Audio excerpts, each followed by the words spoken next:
Welcome back again. I'm not sure what happened there. It just ended the video. Welcome back to another video and artist stories on our Instagram live. I'm Tara Wahab, founder of Loud Art Society. And Loud Art Society is a non-profit organization that enhances health through art and creativity. And we are based in the city of Calgary. We've been operating since 2015. And throughout this time, we have offered our services in the form of various public art events, projects, and programs. And since the pandemic has started this year, we have decided to connect with artists from all around the world and share their stories through these Instagram lives. And today we have another amazing artist. He's from the city of Calgary. He's a visual artist and a concept artist. I'm very excited to learn about him and his art. We just got connected, but something happened. I don't know, technology is sometimes very unpredictable, and we got disconnected. So I hope that he can get back to the live. Oh, here he is.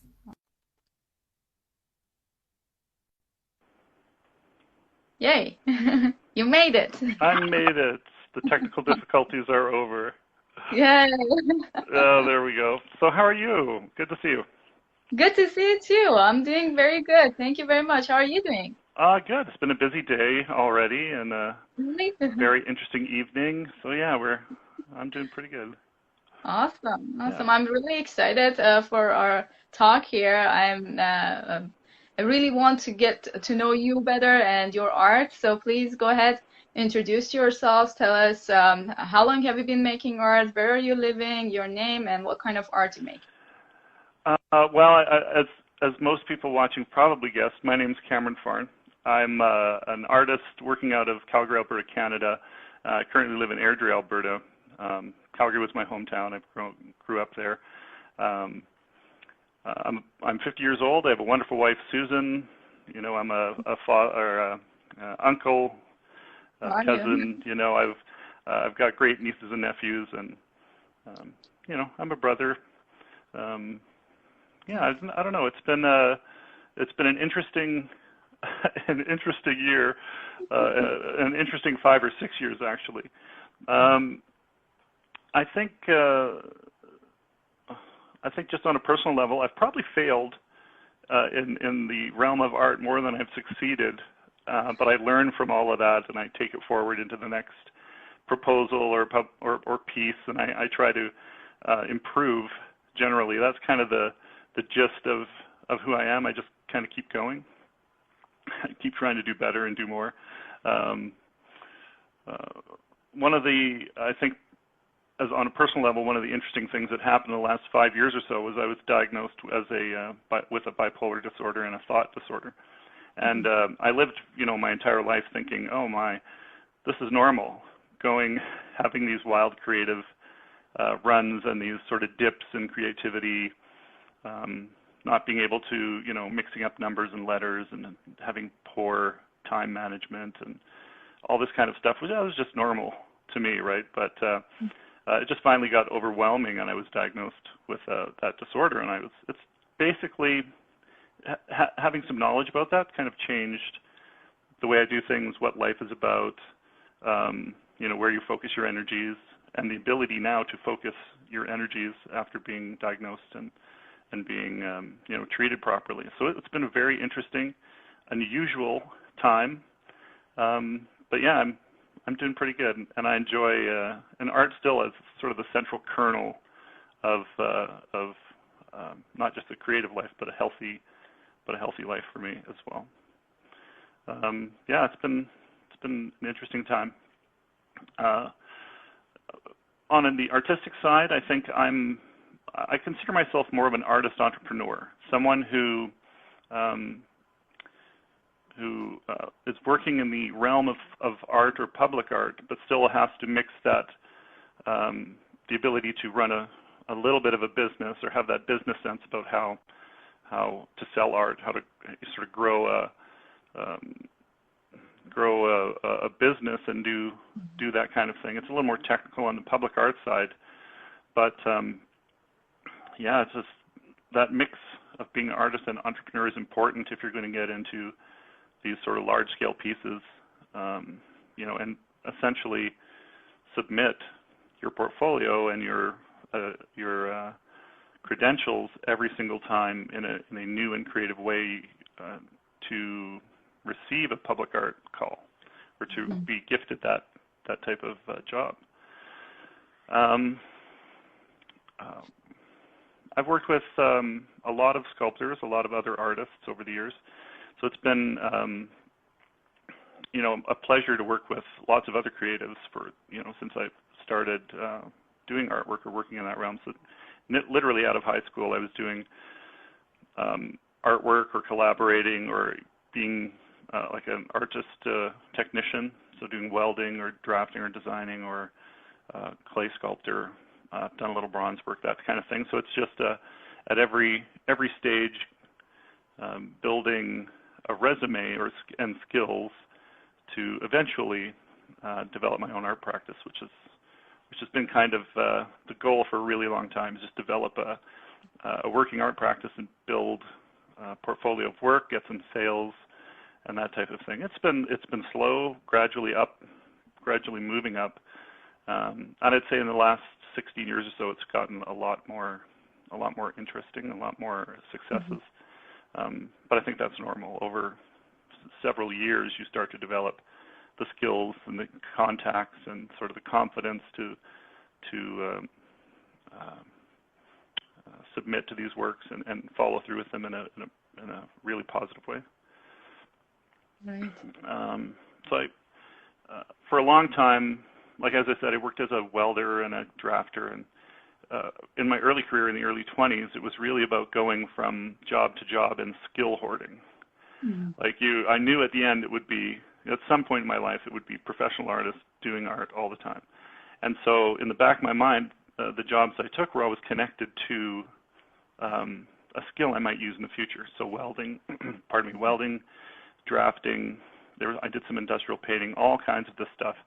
But it eventually, or I should say, they all were directed towards building a piece of public artwork, sculpting for film and 3D modeling, all these things. Eventually, they all find their way into working in my shop building an object. And having those skills early made a huge difference in being able to develop work of my own, pull that idea out of your head and get it into a sort of physical format. So that's been interesting. It's been long, and it can be, part of my disorder as well was that I couldn't slow down. So I was always thinking, always moving, and it was very overly energetic, and sometimes just to the point where I would just crash, like it was just too much. But yeah, I've been since my early 20s working and doing that, and I've slowed down quite a bit. There's not a lot of going in the garage and learning a brand new skill. I'm just trying to perfect the ones I have now and put them to good use. It's been pretty good. I've enjoyed it, despite all the issues. It's been a good life so far. That was a very good introduction for sure. I already have lots of questions from you. It was long. It was a little long, but it's good. Yeah. No, it was very good. It was very good. It's really interesting and impressive at the same time. And yeah. So you said that you started your art practice since teenagers, right? Yeah. So it's just so directly out of high school, I looked for work in advertising as an illustrator. There were some ups and downs.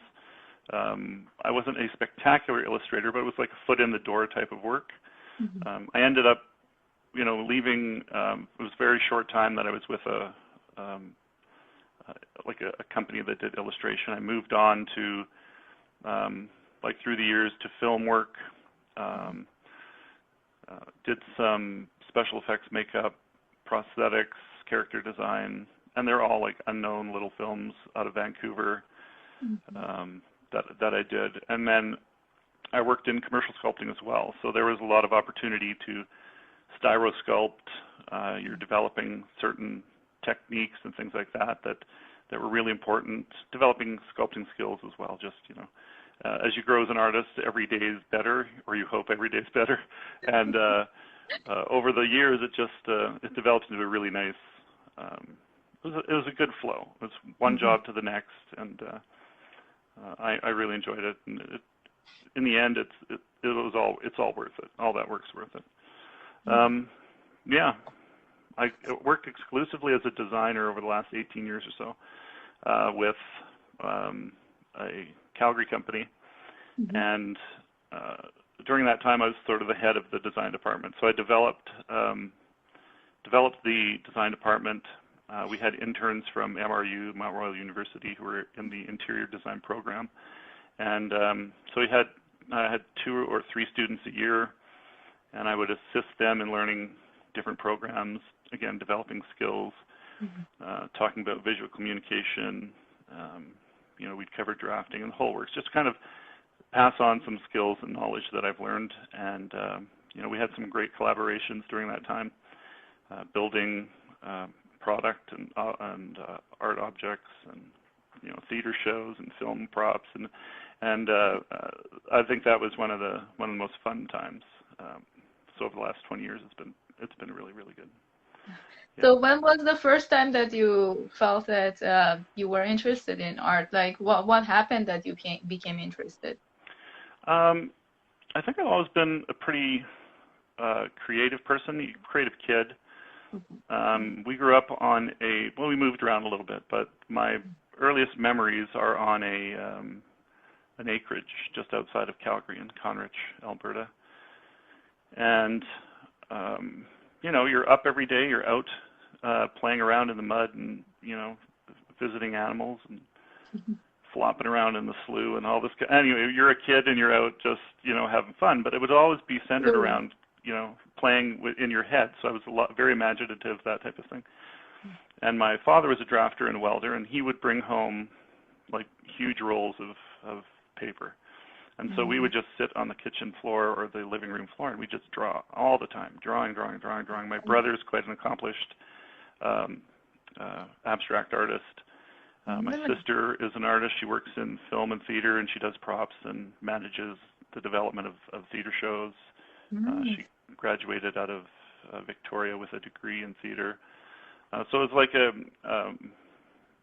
my mother's a nurse and a musician. My dad's a welder and a drafter, but there's always a touch of art in the family, and I think they just passed that creativity on really early. So yeah, from crayon to HB, it's been drawing, and yeah, it's been pretty good. Yeah. Wow, that's an amazing story. That's awesome. I think I should get to know your siblings too now. We have to have an interview with them as well. Oh yeah, the stories they would tell you, don't talk to them. Yeah. Yeah. I think one of the most interesting things early was like in terms of how it started. Like in elementary school, I was paired with a educational person, like an expert, and I think the teachers at that time, the school realized that I had some cognitive issues, so they paired me with a lovely young woman whose name has been lost to time. But she took all that creative energy and focused it towards art when I was younger. And so there was some professional intervention, which I was completely unaware of until I spoke to my mother years and years ago.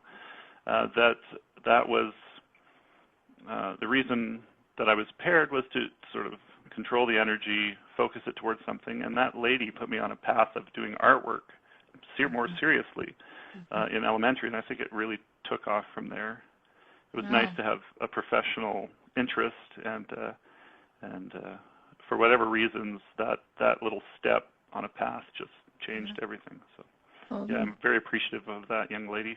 If she's out there, thank you. I have to say thanks. Yeah, it's been good. Yeah, it's good to find professional people who are empathetic enough to actually do that. So my next question to you is that, since our organization is focused on the health benefits of practicing art and creativity, and I think you kind of touch base, but I think I'm very interested to learn more about the condition that you have. And if your art practice had any effect on your health in general. Honestly, I think that I think clearly, mentally, it does have a very clearing effect on my mental health. And I think in my early years, where it's entirely physical work, before 3D modeling and CNC work and things like that, it was all clay. You know, you're humping around 10 tons of clay to build a dinosaur, that type of thing. And yeah, it kept you physically fit at that time, and it also mentally, it kept me focused. Again, it was that teaching you to direct your energy towards a creative process rather than a self-destructive one, I guess. And I think it really did. It made a huge difference health-wise overall. And it was very exciting for me to see the shift in activity and focus, and of course, with all of that, you get a product or an object out of at the end to remind you of that period of time. So yeah, absolutely, mental health-wise, art makes a huge difference. Yeah. So then, since you were diagnosed, how your life changed? Did you feel like differently? Did you feel like less artistic, or any less than what you thought of yourself? Not less artistic, not less. I think it just, diagnosis and treatment really does just let you, it gives you the ability to recognize when things are going off kilter, or you're out of energy. You have new tools to see, to view your behavior, let's say, from outside. So now you can make better decisions, more like better time management. As most of the time I have like 10 or 12 projects going at one time, and you're just kind of swimming around. But being able to manage those more clearly and more easily without getting overwhelmed, I think really treatment has made a huge difference in that regard. So again, you become more self-aware then? Absolutely, more self-aware. The discussions with healthcare professionals continuously make it much easier to just manage your life and do the creative things, where prior to that you would just be entirely focused on one thing and forget about the rest, to the detriment of your health, kind of thing. So it's made a huge difference. And for me, that diagnosis and treatment just shifted everything. I think, honestly, I think my wife would say that life's gotten better. It's easier to live with one another, and you enjoy life a little bit more when it's not zooming past you at 100 miles an hour either. So it's good. You communicate more. But you know what? I think maybe a good news and interesting fact is that most very genius artists were bipolar or had some sort of mental health issues, but I don't know, maybe we shouldn't really title it that way. It's just the way it is, but it still works. The way it is, yeah. I've often said, and I had this discussion with my nephew just last night, he and I are of the same opinion that artists and creatives are often gifted with a particular skill, or like a skill or a gift, let's say, like being able to do art, super creative. But you're also at that, you have to be balanced. So life gives you a disadvantage too. And I don't think that's unusual. I mean, you have, we were throwing out examples, but you look at Stephen Hawking, one of the most impressive human beings on the planet, and he was given a huge disadvantage. But it's a balance of intelligence and something else. And I think artists in particular who are tilted towards that creative side often have those issues. It's the cost of thinking, of having a mind wired differently than most people. Yeah. So it's good to accept it, I guess, and take it really as a gift. Take it as a gift and move on. Yeah, it's you try anyway. There are times, but yeah, you do try. That's really nice. So what is the theme of your art? Does it have a theme, or you just build whatever that you need to? Well, there's sort of two tracks for me. Pardon me. There's like the underlying theme of a lot of my work is about potential or potential energy, the containment and capturing of that type of energy. So in my public artwork, or like in my past works, it's about motion, movement, capturing of light, and some collaborations are really about doing that, creating objects that reflect that idea. And in my more personal work, like those types of collaborations don't come along very often, but those really big ones. But the ones I have worked on center around that in some aspect. My more personal work is very focused on that. So for example, the vinculum, it's called on my website, they're basically art objects that are,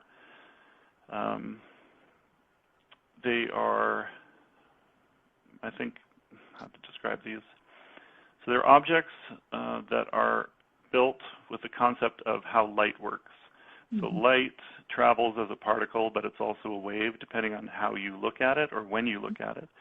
So you're focusing your vision on the light particle, you're redirecting photons at it so you can see, and it instantly changes from particle to a wave.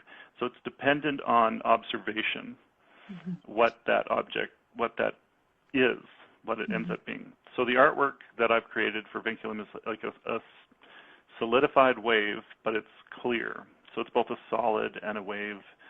And and in the rest of my work, I try to use that technique. There's a lot of motion in my work.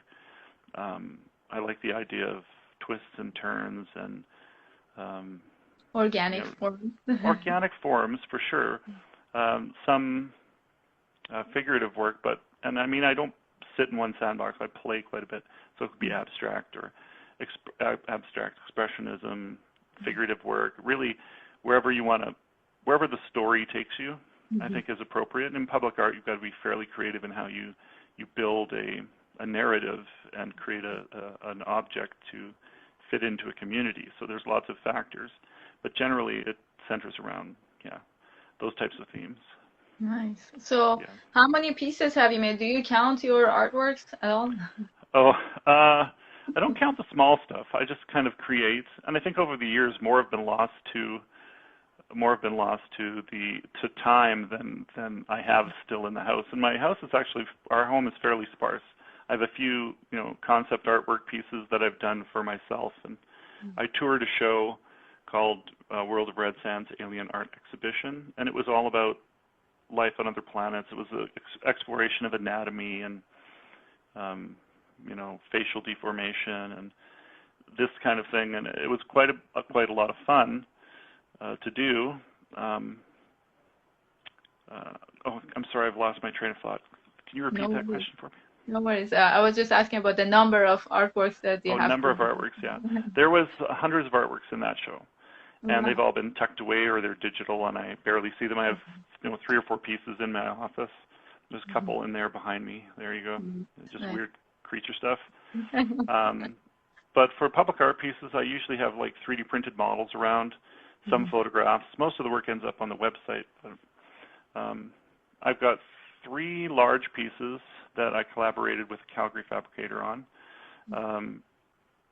There's a Fort McMurray International Airport icon, so it's a huge light piece, again capturing a light, the aurora borealis in a form which is connected very closely to the community of Fort McMurray. That was part of the airport, the international airport development in Fort McMurray. So in collaboration with the fabricator, I developed a piece. I developed some interior cabinetry and icons for the inside, and some just art objects that were related to aeronautics or that type of thing. At the Calgary International Airport, I have some graphic work at the international arrivals area in the Canadian and the U.S. side. So I did the concept design for those sort of warped Canadian flag and a U.S. flag on either side of the entrance and exit to the international zone. And the concept designs for those were really fun to put together. And then I had, during my time at Calgary company, an artist and designer from MRU. Her name is Ji-Yoon Lee.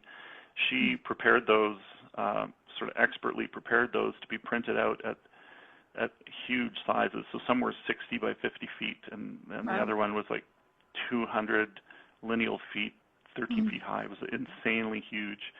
So it was taking the concepts, turning them into Illustrator files, and printing them.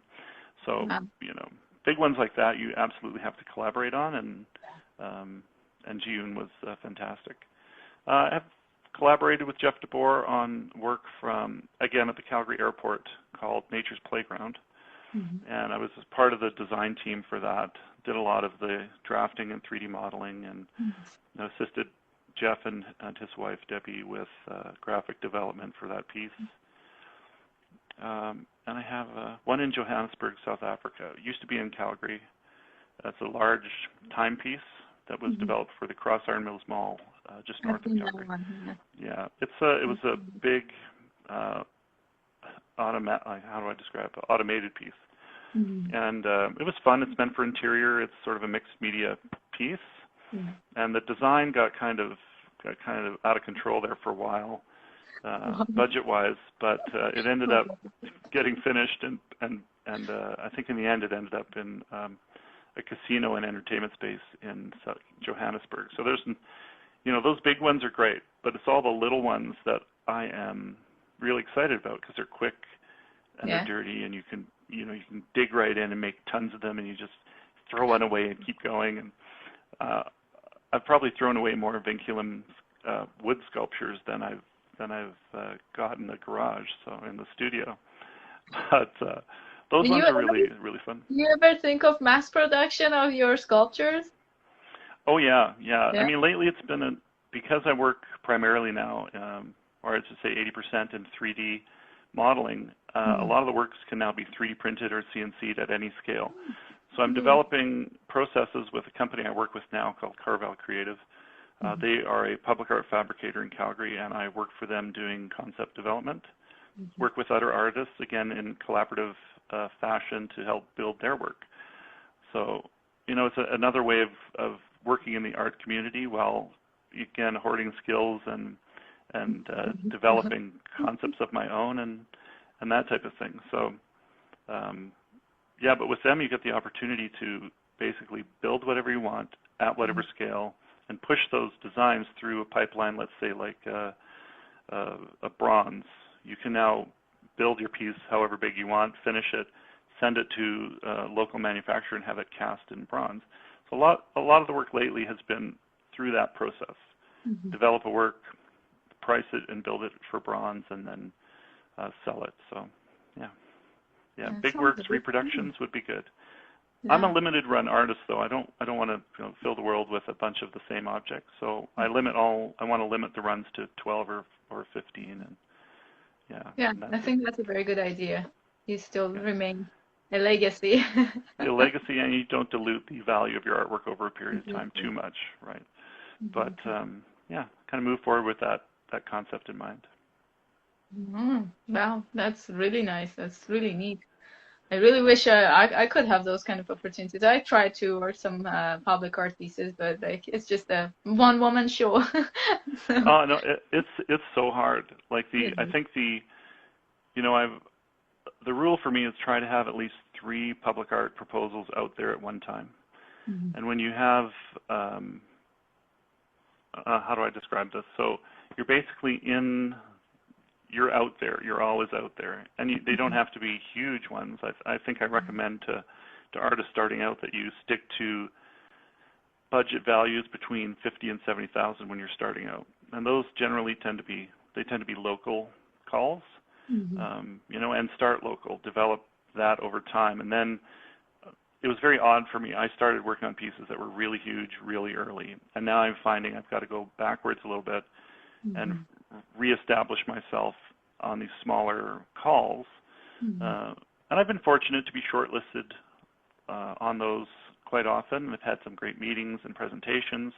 So you get a little bit of a bursary to help run your studio a bit. But it is a little more difficult these days to get into those big pieces without having gone through these smaller kind of collaborative shows with other artists or things like that. But I think you just got to start. You got to start somewhere and grow it as you go. That's true, yeah. You can't sit and wait or expect things to just come to you. That's right. It is still hard work. It's still a job. It's just a really fun job. Yeah, it is a really fun job, yeah, but it's a lot of work. But I think if you don't have passion for it, it's just forget it. If you have the passion, just do pursue it. It's going to go through many challenges up and down, but it's worth it. It's absolutely worth it. Living a creative life can be super fulfilling, and it is, humbly I say, I have no idea what kind of person I would have become without artwork as that center, that sort of gravity holding me together. And I don't know, and I'm a little frightened when I think about it as what could have happened.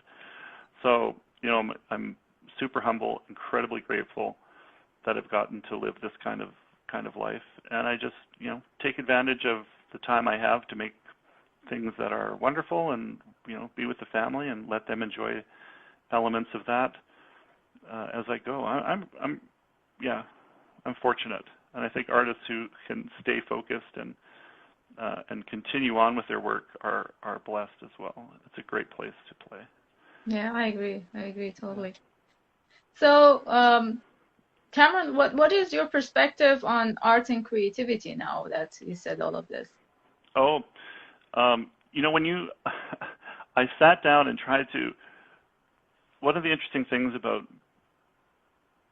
interviews like this is when the questions come up, you actually ask yourself, do I know that? Have I ever thought about that before? And I've never really pinned it down as to what creativity means to me, or what really what my perspective is. So it took a few weeks ago I just sat down, I started thinking about it and writing, and I'm like, what is it all about? And I kind of came to the conclusion, at least for myself, that creativity really isn't a thing. It's not a tangible thing. I think creativity is the absence of something.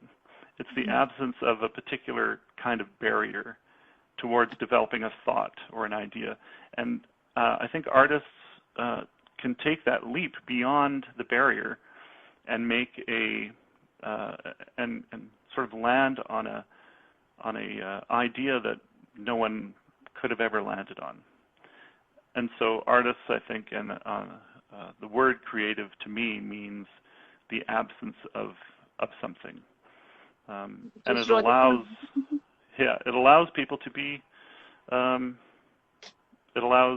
We give it the name creativity, but allows people to just leap beyond the obvious and form an idea that is unusual and out there, kind of thing. So I think it's more the absence of barriers. As far as art's part of it. Perspective. I think times change. There's a real focus lately on abstract expressionism, on fabricated and installation pieces. There's a kind of a step away from figurative work generally right now. But I think they're both relevant. It's just the way that an idea is being expressed and sort of the aesthetic that is trending at the time.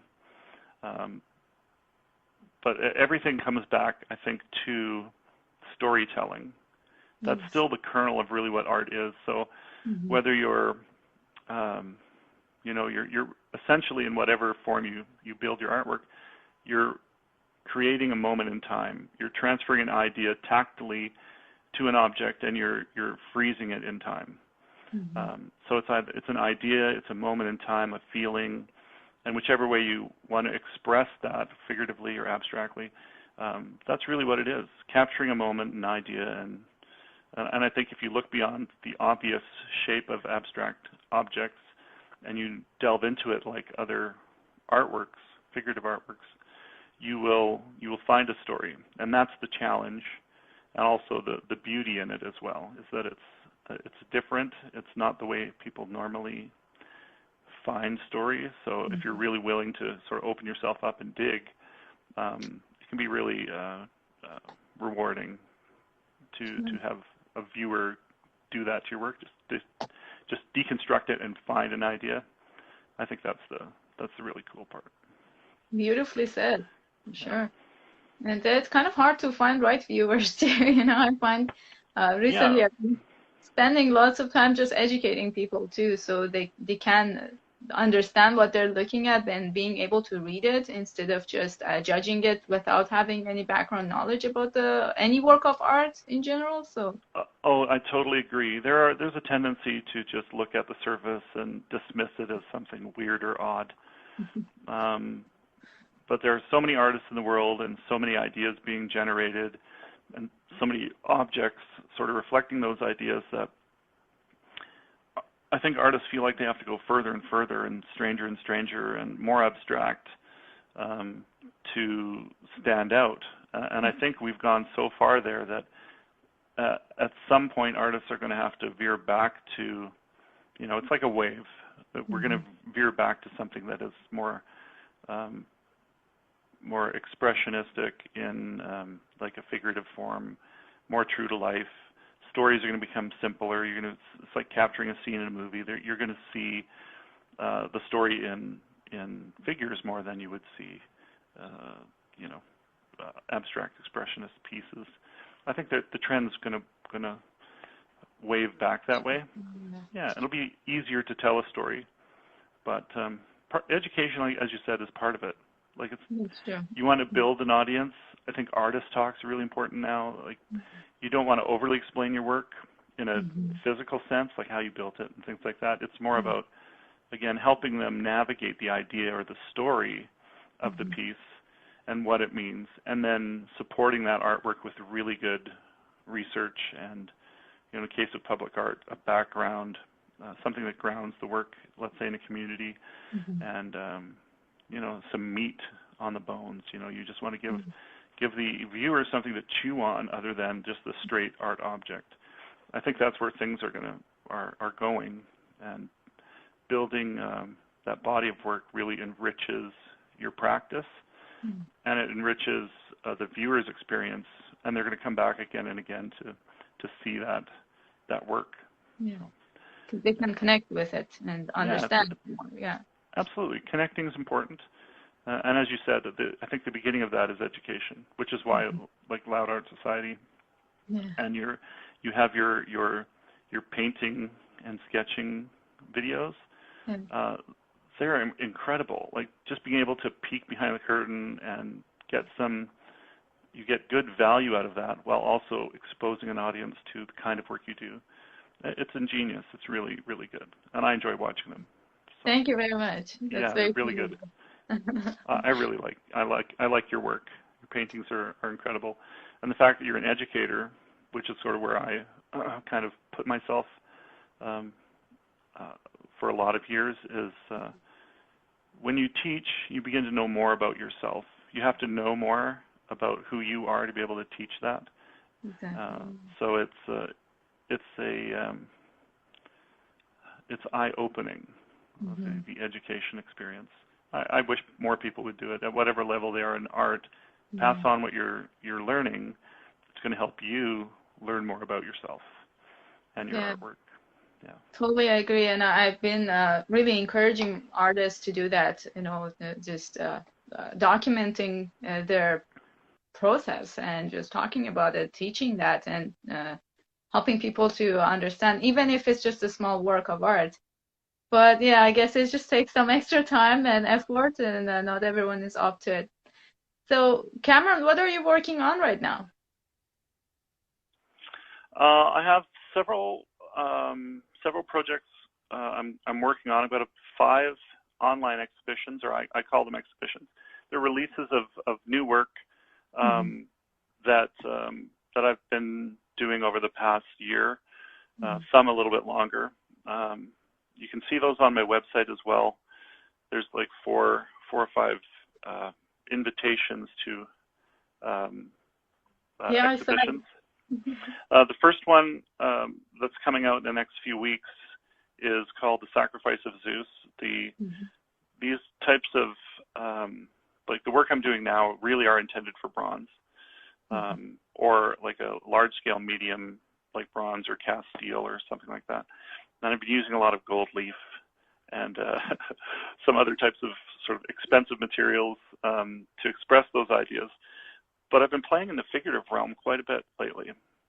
I want to tell stories in a more traditional way. If you look back to, you know, Renaissance or Baroque artists like Bernini, just telling stories physically and putting a lot of motion and background into them, as I was saying before.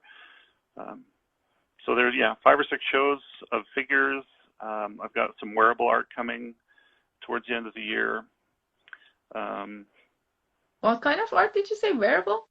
Wearable, yeah. So they're not your typical rings or there's kind of the impractical wearable artwork.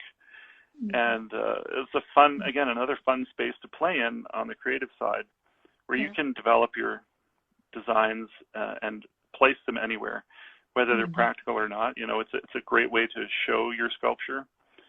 So, you know, you're dragging around a 300-pound ring on a, something like that. But don't tell me I'm wearing a newspaper dress. That's right, newspaper dress. There's some beautiful 3D printed costuming out there that, you know, you look at. I get a lot of joy out of watching cosplayers and fashion designers, shoe designers. Like, I don't really hold myself back or stick to a particular facet of artwork. I want to see creativity in all its fun forms, because it reinforms you about shape, language, and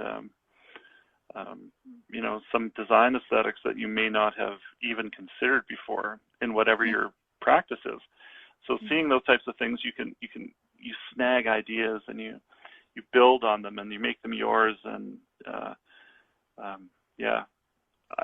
I'm not. I leave it pretty wide open in terms of where my creative influences are. But I honestly, I thought, you know, why jewelry is interesting, but a art object as jewelry is even more interesting. So if you can build something, whether it's, you know, usable or impractical, it opens up a way to show your artwork in a completely different way as well. So I'm working on a set of those for release later this year or early next year. So it's pretty good. That sounds exciting. I'd like to see them once they're out. Oh yeah, you know, I might throw you a sneak peek soon, but it's amazing. Playing as many creative spaces as you can. You're going to grow so much, and I've certainly enjoyed it.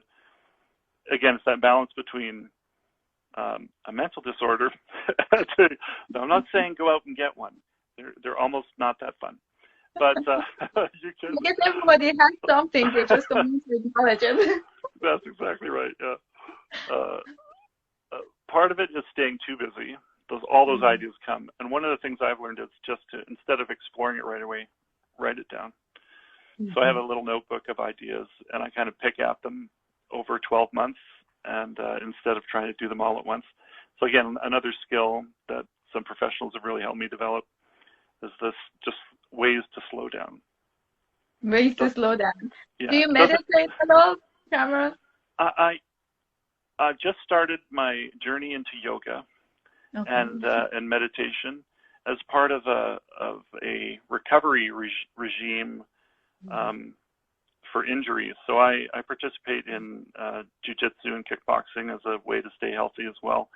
But I experienced a lot of injuries the last year, so I've taken like 8 months off to heal up from like a broken rib and some other things. And while you're yeah, I know, it surprised me too. Art teaching, or you were in an accident? No, it's during training. Oh my God.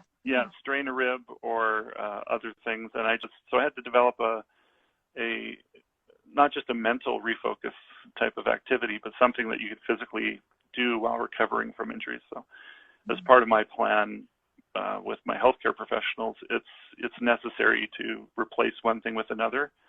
So I've been doing that, and it's been again like trying to it's another way to slow down. So yoga and meditation, I'm trying as part of that.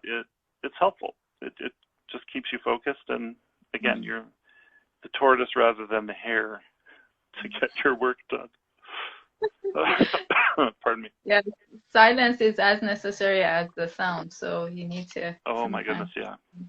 Mm. You need a space to fill up, Yeah, and if you don't allow yourself that, then you're really not going many places. That's true. That's true. Yeah. Wow, that was very interesting. So, Cameron, my next question to you is, I mean, I guess you already kind of explained a lot about what would you recommend to those people who want to start. So you said to have a sketchbook to write the ideas and start the work, start creating. Start the work. Yeah, I think it's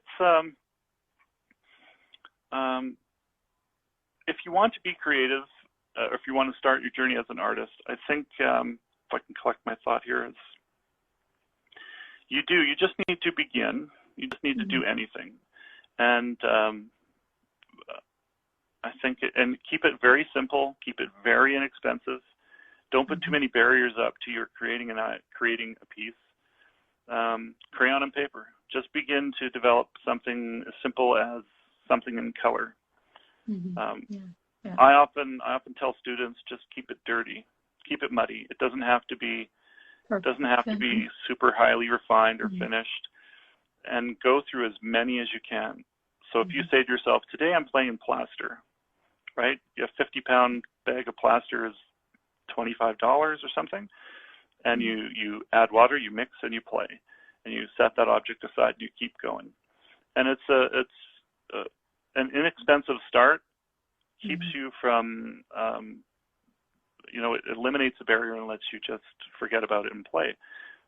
So if you can do fabricated art out of used objects or found objects, that's a fun place to start as well. But I think you keep it inexpensive, keep it muddy, just begin. And I think in the end, you'll find out as you go what you're attracted to, what and where your practice should go if you're doing it professionally. But yeah, if you just want to do it as another creative facet to your life, yes, keep it simple and enjoy the little things. And when you do find a place to focus, then you can begin to establish yourself more in that area. And I think the other part of that, on the professional side though, which I don't think is taught very often in sort of the traditional sense in ACAD and things like that, is a connection to the business side. So if you really are going to focus on being a professional artist, you need to know how to manage your time, build work efficiently, build a studio, and pay for that, and then be properly compensated for your work. So there's an element of business there that you should learn that I think will make a huge difference to a lot of artists starting out if they were exposed to that a little earlier in their careers. It becomes easier as you go. I certainly wasn't exposed to it early. It was just a creative endeavor, and so it's been a learning experience for sure. But I think it's essential as a professional artist to learn a bit more about that. Yeah, no, I completely agree. Totally. Yeah, totally right. That's an important one. In art school, they don't teach us the business side of it, and that's something that you have to go and learn on your own. Yeah, and it's too important to just leave by the wayside. If you want to be successful, there's all those facets have to be kind of polished up and refined. Oh yeah. Exactly. Yeah. It's one of my most challenging things.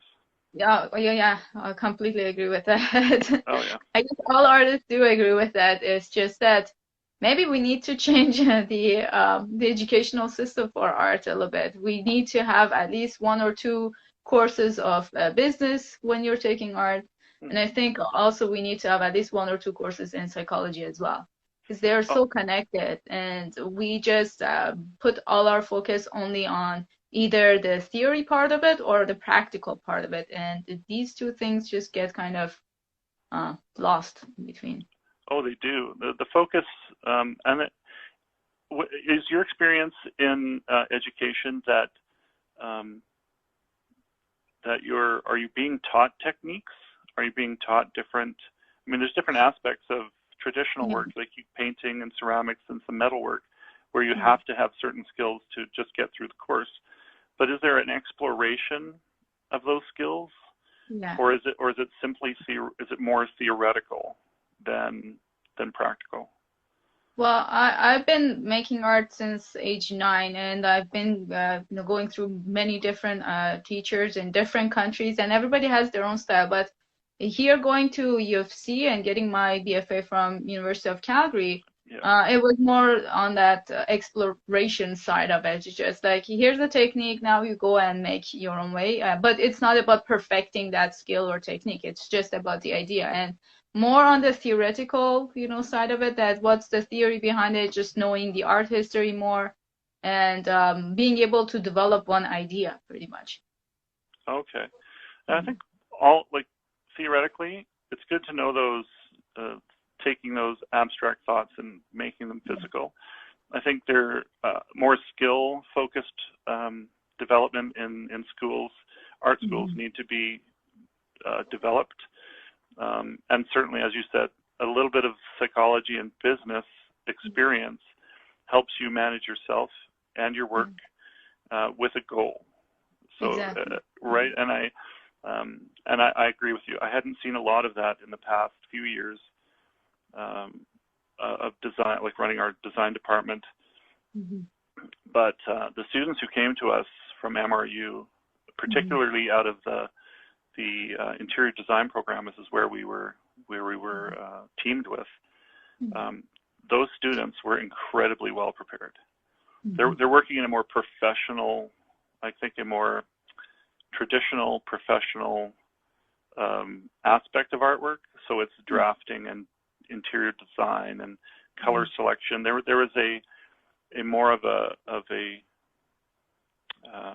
obvious track of skills and techniques and information that you had in comparison to art, which has very little of that. It's very fluid, and there's less milestones or markers to meet. And I think it would be a better mix. I think it would be more interesting if those types of concepts were mixed a little more, because you'd have, I think you'd have students leaving school with the right balance of information and techniques and skills and business to be able to manage themselves well. And I think Jeff DeBoer and I've had this conversation many times, another artist here in Calgary, that he is connected with ACAD as well. And he's a lecturer and a teacher in the jewelry program. But that's one of the things that he noticed, is that that students lacked. And so he's been pressing as well to get that more that concept more ingrained in that school, so that as they're not just artists, they're artist entrepreneurs.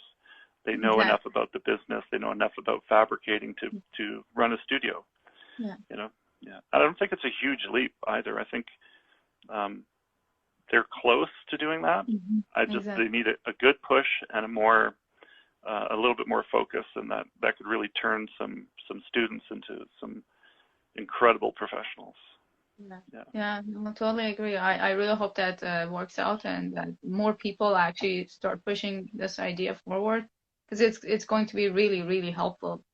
And this terminology of starving artists can finally probably stop. The whole starving artist thing is in this day and age, it doesn't have to be. That misconception just doesn't have to be the norm. And I think a lot of people do think that. Oh, I'll trade you this art for free, or if it's a way in the door if you just do that. There's a notion that we are, it's taken less seriously because it's so fluid and mercurial. And but as soon as you attach a business element to it and a more focused art track, you eliminate a lot of that preconceived notion of, as you said, starving artist thing. Oh yeah, I really want that to go away, because you can get taken advantage of so often and so much, right? It's more people who are aware of their of the business side will be more successful. Probably, yeah, definitely. Yeah, for sure. Let me quickly just check on my time here. I have a few more questions from you. Oh, actually, our time is running out. No. Yeah, well, I'm just going to thank you very much. I had a couple more questions, but I think that I should definitely invite you again for another talk, and we'll be having more specific talk. This one was just an introduction of you, and I'm going to share it with our viewers here, and they will be very delighted to get to know you. Oh, And lovely. yeah, and I just wanted to thank you very much for accepting my invitation and giving me your time this morning. And if you would agree, I would love to have another interview with you for another talk. So, absolutely. Get in contact with me anytime. I'm happy to sit and chat and delve into artwork a little more thoroughly. Yeah, absolutely. Awesome. Well, thank you very much, Cameron, once again. And thanks to everyone who joined us. They popped in and out, but I know some people came and watched us. They will watch it later too. So, and we'll have another live on Sunday. It's going to be in Persian. And so for whoever is interested, feel free to join us again on Sunday as well. Awesome. Well, you have a great day, Cameron. I will talk to you later again. All right. We'll talk to you soon. And again, anytime, I'm happy to participate. You have a great afternoon. Thank you so much. Thank you. You too. Bye-bye. Right. Bye-bye.